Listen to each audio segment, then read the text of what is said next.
दूसरा ऑप्शन होता है ब्लैंक पेज का। अब मैं दोबारा से अपनी फर्स्ट फाइल के ऊपर आ जाता हूँ।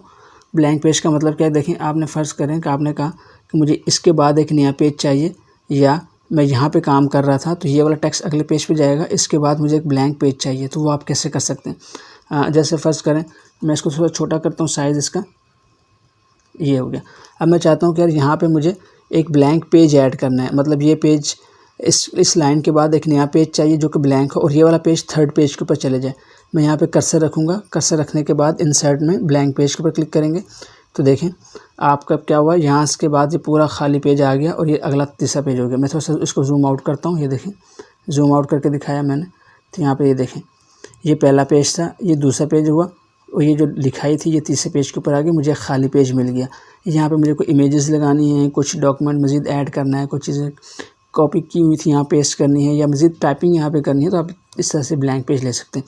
इसी तरह अगर मैं यहाँ पे चाहता हूँ कि ब्लैंक पेज लूँ, तो यहाँ मैंने कर्सर के ऊपर क्लिक किया। अब आपकी मर्ज़ी है, आपने दरमियान के बाद कहीं से ब्लैंक पेज लेना चाहते हैं तो वहाँ पे कर्सर रखें, या फ़र्ज़ करें आपने कहा इस पेज के बाद मुझे ब्लैंक पेज चाहिए, तो आप आखिर में आखिरी लाइन के आखिरी वर्ड के ऊपर कर्सर रखेंगे, इंसर्ट में जाके ब्लैंक के ऊपर क्लिक करेंगे तो देखें ये जो ब्लैंक ऑप्शन है ये आपके सामने आ चुका। तो यहाँ पे ब्लैंक पेज आ गया। अब इसके अंदर आप चीज़ों को यूज़ कर सकते हैं। तो इस तरह से मैं इसको अंडू करता हूँ, और अंडू किया तो ये वापस सेट हो गया।